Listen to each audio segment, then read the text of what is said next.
ॐ तव कथामृतं तप्तजीवनं कविभिरीरितं कल्मषापहं श्रवणमङ्गलं श्रीमदाततं भुवि गृह्णन्ति ये भूरिदा जना।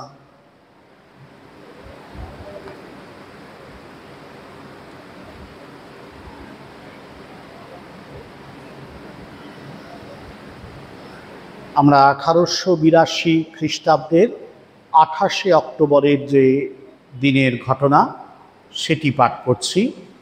সিথির ব্রাহ্ম সমাজে শ্রীরামকৃষ্ণ এসছেন সেই দিনের ঘটনা।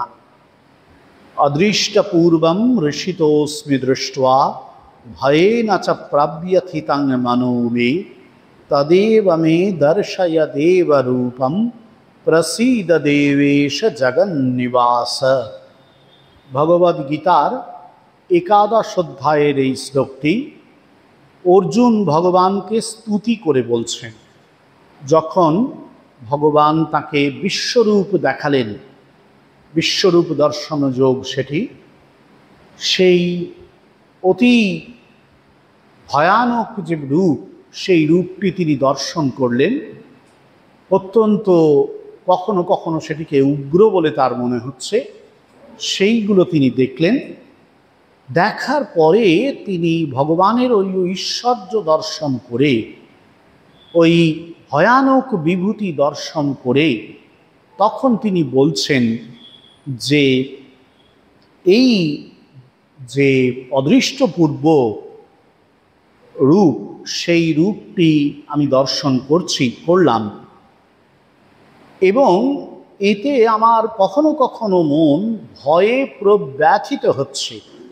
সুতরাং তোমার যে নিজের রূপ, আসল রূপ, সেটি আমায় দেখাও, যেটি আমি সবসময় দেখি, এবং যাতে কিনা আমার মনের এই ভয় দূরে যায়, আমি প্রসন্নতা লাভ করতে পারি।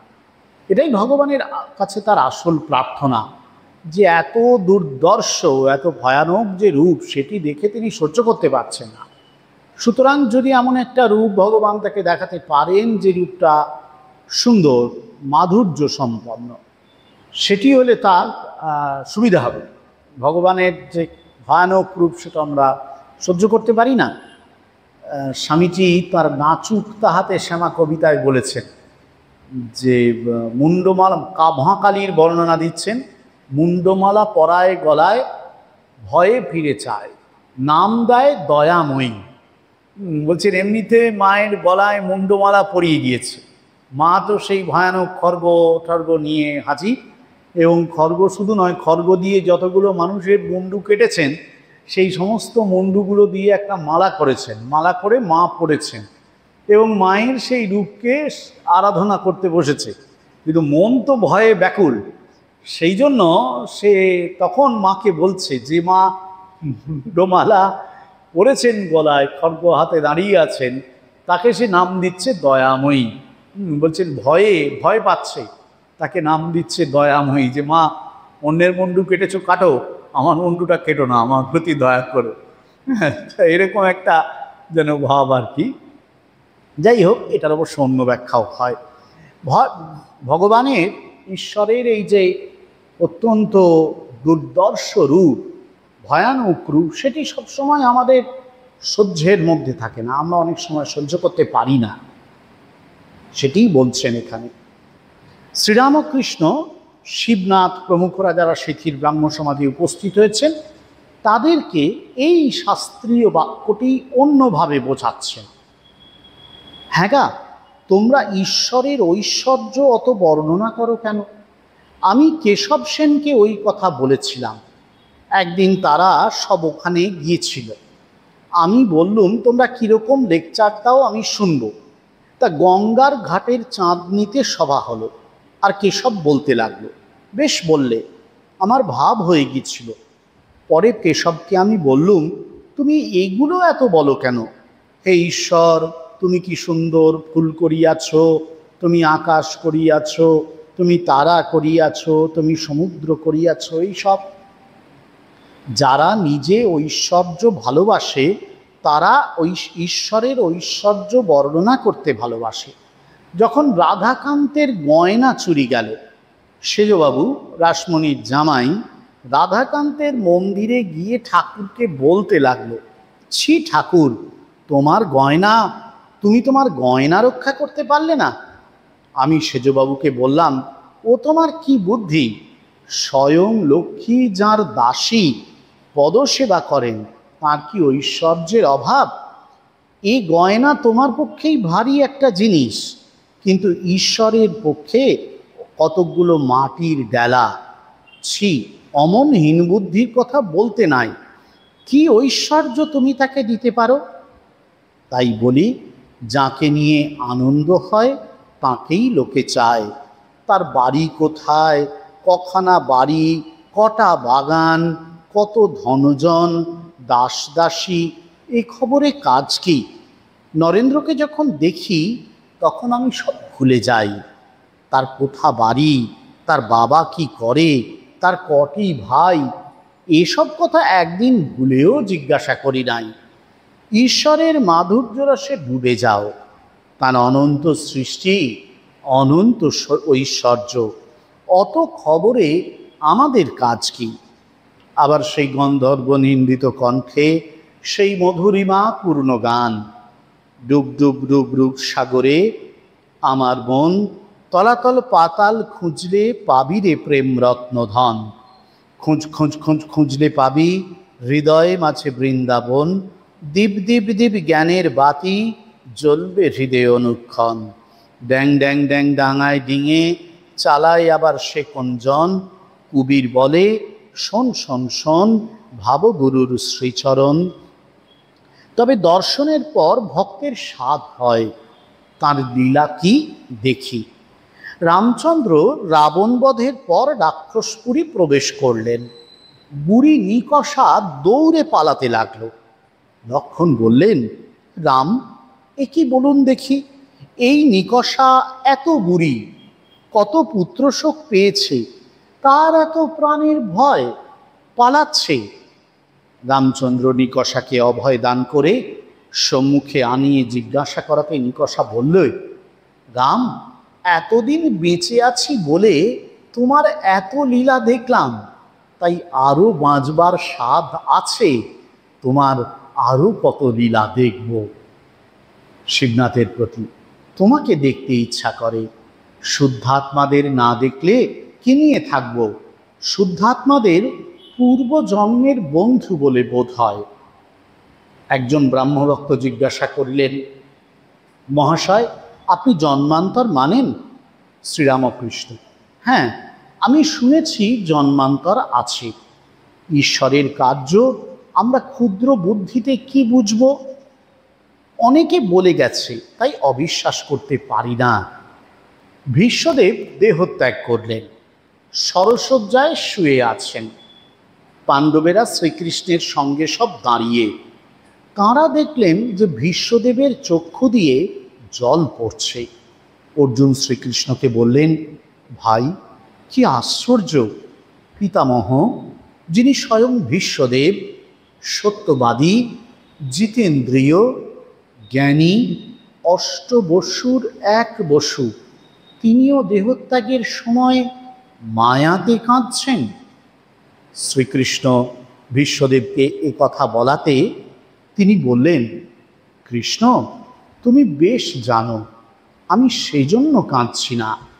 যখন ভাবছি যে পাণ্ডবদের স্বয়ং ভগবান নিজে সারথি, তাদেরও দুঃখ বিপদের শেষ নাই, তখন এই মনে করে কাঁদছি যে ভগবানের কার্য কিছুই বুঝতে পারলাম না। ওই যে ভগবদ গীতার শ্লোকটি দিয়ে মাস্টারমশাই শুরু করেছিলেন, সেই শ্লোকে অর্জুন ভগবানকে বলেছিলেন যে, প্রভু, তোমার এই ভয়ানক রূপ সংবরণ করো, তোমার যে মধুর রূপ সেটি দেখাও, সেটাতেই আমার আনন্দ। তুমি কত কি করতে পারো, সৃষ্টি করতে পারো, ধ্বংস করতে পারো, একে তুমি মারতে পারো, ওকে তুমি মারতে পারো, এত কিছু আমার জানার দরকার নেই। যে বিখ্যাত নজরুল গীতিতে আছে, আপনারা জানেন, বোধহয় গানটা শুরু হচ্ছে অরুণকান্তিকে গজৌগি ভিখারি বলে। সেখানে আছে সম্বর সম্বর মহিমা তব, হে ব্রজেশ ভৈরব আমি ব্রজবালা। বলছেন এই যে তোমার ঐশ্বর্যময় রূপ, তার ঠিক আছে, তার অনেক ব্যাপার আছে। তুমি এই ঐশ্বর্য দিয়ে, তোমার বিভূতি দিয়ে, তোমার ক্ষমতা দিয়ে তুমি অনেক কিছু করো, ঠিক আছে। তা আমার তো অত সব কিছুতে দরকার নেই। আমি তোমাকে ভালোবাসি, আমি তোমার সেই মধুর প্রসন্ন রূপটুকু চাই, ওটি আমার সব। তুমি কাকে মারলে, কাটলে, ধরলে, কি রক্ষা করলে, কি ভাঙলে, সে নিয়ে আমার কি হবে? সেই জন্য তোমার ওই যে আসল মধুর রূপ, যেটা দেখে আমি প্রসন্ন থাকতে পারবো, আশ্রয় দানকারী রূপ, সেটি তুমি দেখাও। এটি অর্জুন বলেছিলেন। আসলে এই শাস্ত্র বাক্যটিকেই অন্যভাবে ঠাকুর আমাদের সামনে তুলে ধরলেন। শিবনাথ বা ব্রাহ্ম সমাজের যারা, তাদের যে উপাসনা পদ্ধতি, সেই উপাসনা পদ্ধতিতে সগুণ ঈশ্বরের ধারণা আছে। সগুণ ঈশ্বর মানে সগুণ ব্রহ্মের ধারণা। সগুণ ব্রহ্ম মানে মানে ঈশ্বরকে তারা ঈশ্বরের কাজ দিয়ে বোঝেন, ঈশ্বরের গুণ দিয়ে বোঝেন। দেখবেন আমরা সাধারণত আমাদের পরিচিত মহলে আমরা একে অপরকে বোঝবার চেষ্টা করি কি দিয়ে? আমাদের কোনো একটা গুণ দিয়ে। হ্যাঁ, ওই লোকটা না খুব ভালো, দয়াবান, দয়াময়, ওই লোকটা খুব কড়া। আমরা বলি না, খুব গালাগালি দেয় বাবা, খুব বকাবকি করে, খুব নরম সফট টাইপের, খুব সুন্দর কথা বলো। নানান রকমভাবে দেখবেন আমরা সংসারে সব মানুষকেই চিনি বা মনে রাখি তাদের এক একটা দুটো তিনটে চারটে পাঁচটা কোয়ালিটি দিয়ে। মানে পজিটিভ হতে পারে, নেগেটিভ হতে পারে। সবসময় পজিটিভ কোয়ালিটি দিয়ে মনে রাখি তা নয়, নেগেটিভ কোয়ালিটি দিয়েও মনে রাখি। আমার মনে পড়ে আমাদের যখন স্কুলে পড়তাম, আমাদের মাস্টারমশাই একজন খুব সুন্দর বলতেন ক্লাসে, বলছেন এই যে তোমরা বসে আছো, খুব পুরোনো মাস্টারমশাই ছিলেন, খুব ভালো মাস্টারমশাই, খুব ভালো পড়াতেন। আর মাঝে মাঝে ছেলেগুলো ওনার কথা শুনতো না, মানে উনি একটু বয়স হয়ে গেছে, রিটায়ারমেন্টের টাইম চলে এসেছে, পড়াতেন খুব ভালো। আর মাঝে মাঝে কিছু ছেলে তো থাকেই ক্লাসে সবসময় একটু দুষ্টুমি করে। তো উনি যখন আর কিছুতেই সামলাতে পারতেন না, তখন উনি বলতেন, শোনো শোনো, তোমাদের একটা কথা বলি, এই যে তোমাদের যারা রয়েছে, তাদের মধ্যে কয়েকজন পরিচিত হবে রাম রূপে, কয়েকজন পরিচিত হবে রাবণ রূপে, কয়েকজন পরিচিত হবে বিভীষণ রূপে, কয়েকজন কুম্ভকর্ণ রূপে, কয়েকজন বাঁদর রূপে, বলে কয়েকজন রাক্ষস রূপে। উনি অনেকগুলো রূপ ছাত্রদের মধ্যে প্রচার করে দিতেন আর কি। মানে এক একজনের এক এক কোয়ালিটি, সবটাই পজিটিভ হবে না, এটাই হচ্ছে ওনার বলার তাৎপর্য ছিল। তো যাই হোক, মানে আমরা সংসারে মানুষকে এইরকম নানান রকম কোয়ালিফায়ার, বিশেষণ দিয়ে, তাদের গুণের ভিত্তিতে নানান রকম ইতিবাচক নেতিবাচক বিশেষণ দিয়ে বোঝবার চেষ্টা করি। এবং যখন আমরা ঈশ্বরকে বোঝবার চেষ্টা করি, তখনও কিন্তু তাকে এই বিশেষণ দিয়ে বোঝবার চেষ্টা করি। নিরাকার, নির্গুণ, অরূপ ঈশ্বর ব্রহ্মের যে ধারণা, সে তো সহজে আমরা করতে পারি না। শাস্ত্র বলেছেন, সাধকানাম হিতার্থায় ব্রহ্মণো রূপকল্পনা। সাধকদের হিতের জন্যই ব্রহ্মের এই রূপকল্পনা। ঠিক কথাই। আমরা সাধারণ স্তর থেকে যখন ব্রহ্মকে উপলব্ধির চেষ্টা করি, বুদ্ধি দিয়ে, যুক্তি দিয়ে বোঝবার চেষ্টা করি, তখন আমরা তার কিছু রূপ কল্পনা করি, গুণ কল্পনা করি। এটিকেই আমাদের শাস্ত্র বলেছেন সগুণ ব্রহ্মের কল্পনা। এই জন্যই অবতারাদির কল্পনা আমাদের করতে হয়েছে, বা অবতারাদি এসছেন পৃথিবীতে।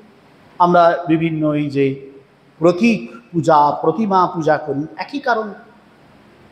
এটি আমাদের মূল লক্ষ্য, সেটি এখানে বলা হচ্ছে।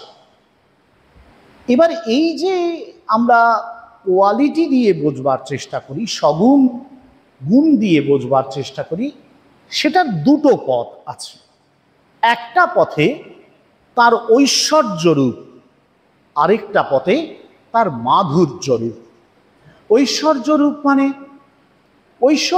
মানে হচ্ছে তার যে বিভিন্ন কার্যাবলী, তিনি যে বিভিন্ন কাজগুলো করেন সেইগুলোর মাধ্যমে তার বোঝার চেষ্টা।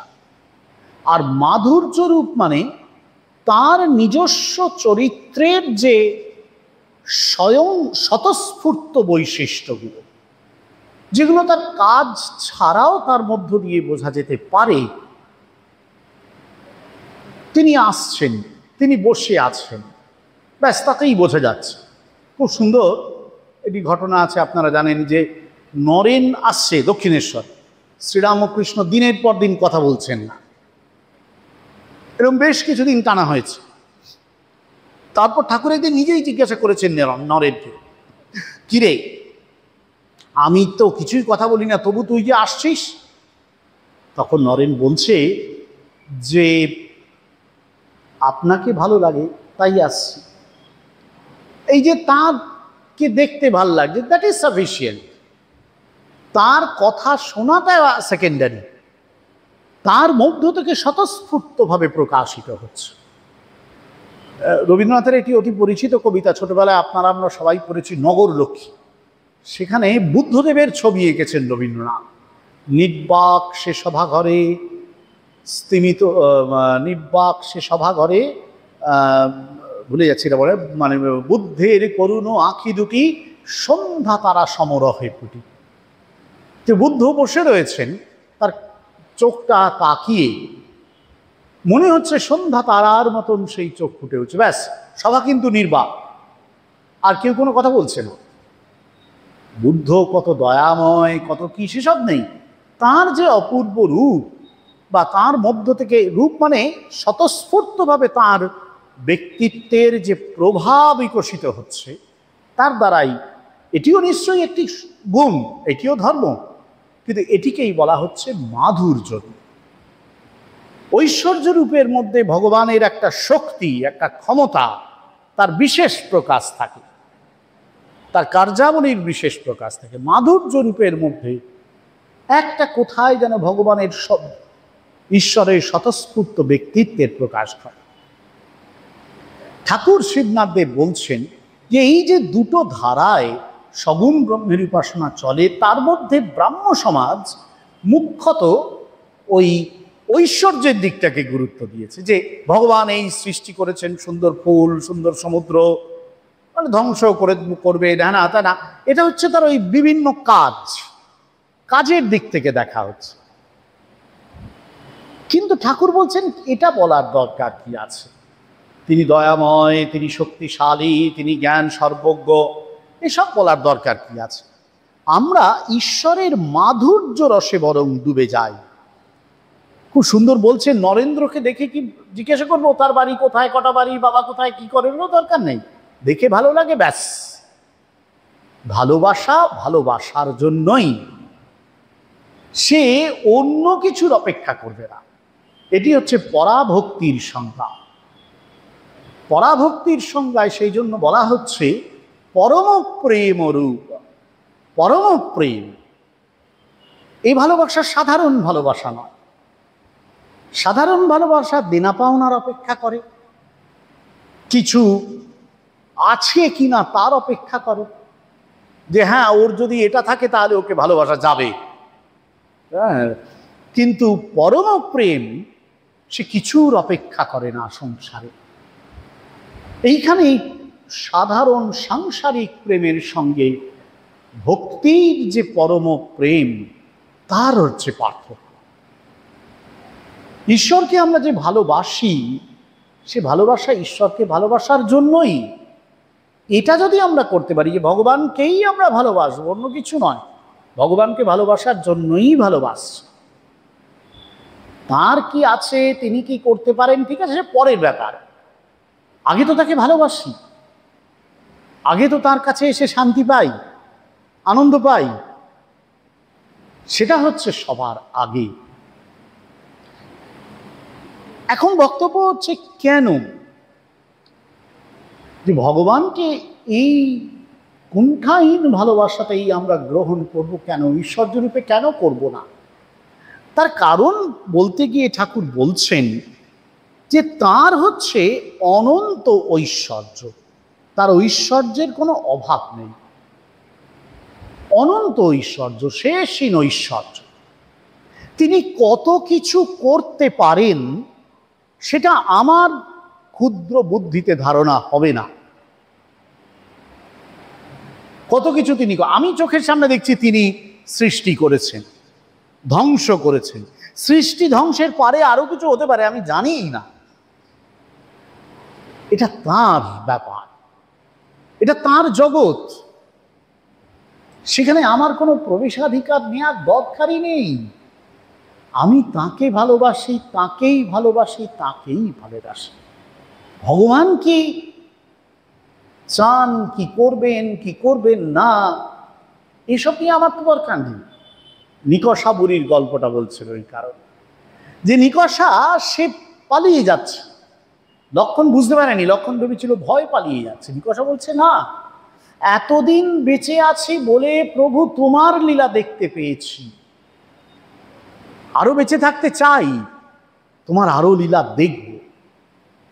এই লীলা রসে মগ্ন হওয়ার আস্বাদন, এত লীলা দেখব, এটা তো ভক্তের এক চাহিদা। ভক্ত লীলা দেখতে চায়, সে লীলায় অংশ নিতে চায়, এটা একটা দিক। দ্বিতীয় দৃষ্টান্তটাই বলছেন, তাকে জিজ্ঞেস, তিনি বলেছিলেন জন্মান্তর প্রসঙ্গ। একজন ভক্ত জিজ্ঞেস করলেন, জন্মান্তরে আপনি বিশ্বাস করেন? ঠাকুরের স্পষ্ট উত্তর, আমি শুনেছি জন্মান্তর আছে, হ্যাঁ, অনেকে বলে গেছে তাই অবিশ্বাস করতে পারি না। ঈশ্বরের কার্য ক্ষুদ্র বুদ্ধিতে কিভাবে বুঝবে? জন্মান্তরটাও ঈশ্বরেরই লীলা, তার কাজ। অনেকে বলে গেছেন, বিশ্বাস করছি। এখন বিচার করে বলতে পারবো না, বিচার করারও দরকার নেই। কেন? বলছেন ঈশ্বরকে পেতে গেলে এই বিচার টিচার দিয়ে হবেটা কি? তার লীলারসে শুধু মগ্ন হওয়া, তার লীলা শুধু দেখে যাওয়া। এখানে ভীষ্মের প্রসঙ্গ, অদ্ভুত প্রসঙ্গটি মহাভারতে আছে। বিশ্বদেব সরসজ্জায় শুয়ে সবাই এসেছেন মহামতি ভীষ্মের কাছে, ভগবান কৃষ্ণ সহ। যুদ্ধ শেষ হয়ে গেছে,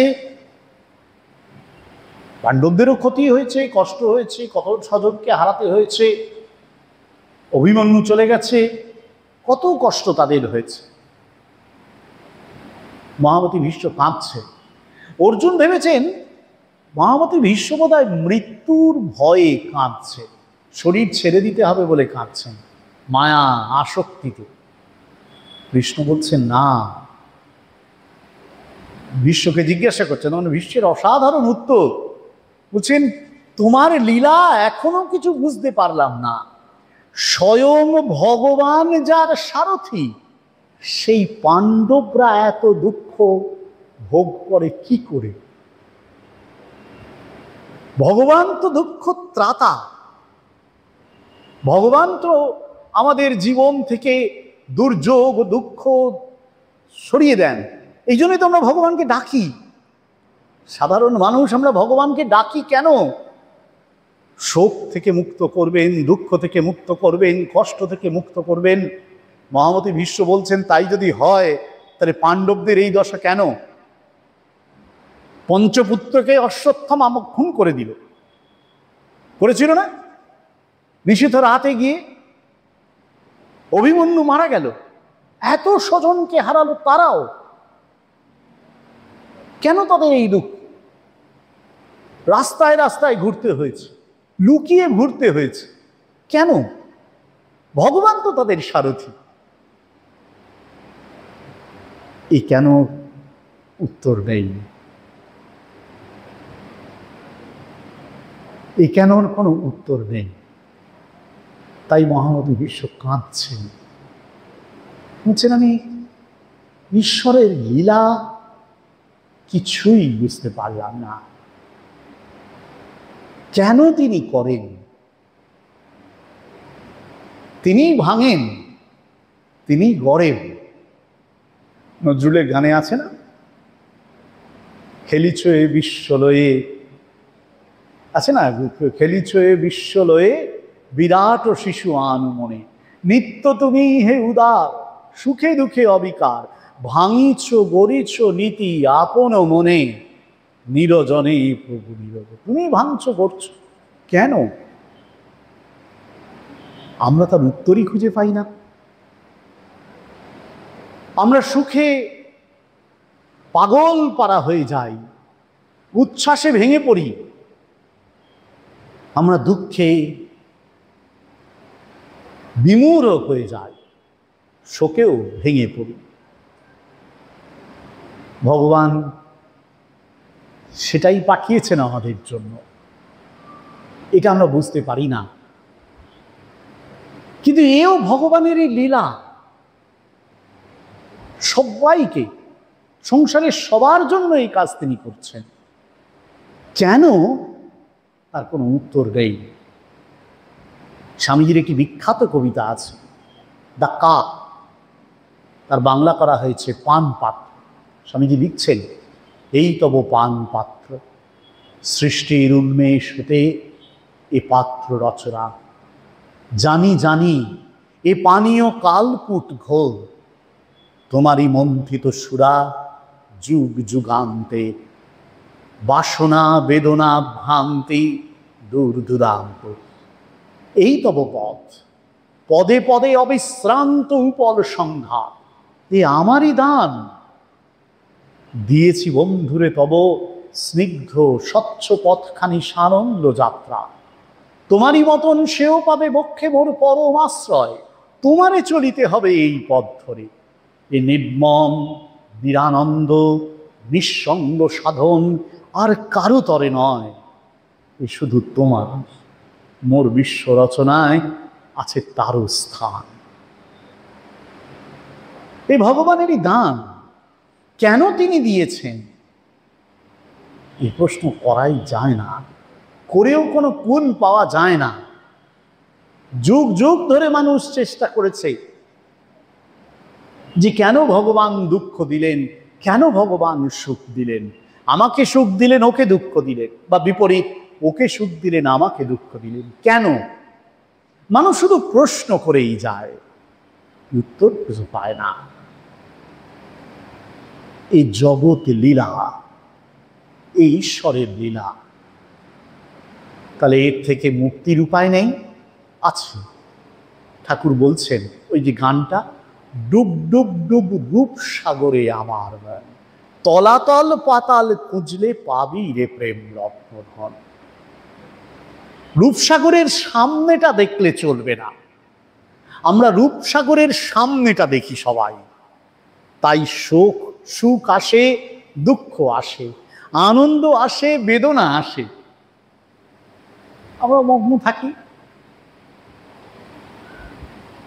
সাধক গায়ক বলছেন, ডুব ডুব ডুব, ওই রূপসাগরের ভেতরে যেতে হবে, সেই তলাতল পাতালে ভগবত প্রেম রূপ রত্নধন আছে, সেটি যদি পাওয়া যায় তাহলেই একমাত্র আনন্দ বেদনার এই দ্বৈরথ যুদ্ধ থেকে মুক্তি আসে।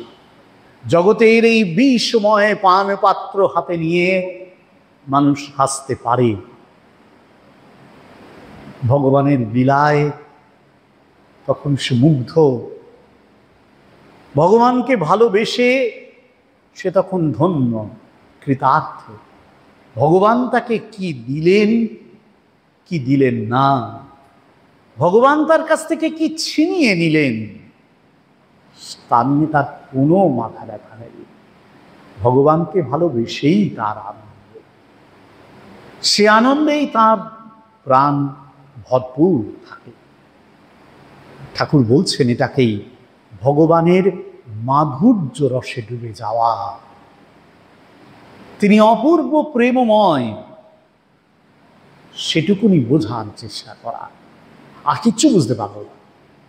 মায়ের জীবনী লিখতে বলা হয়েছিল, স্বামী শারদানন্দজি মহারাজকে।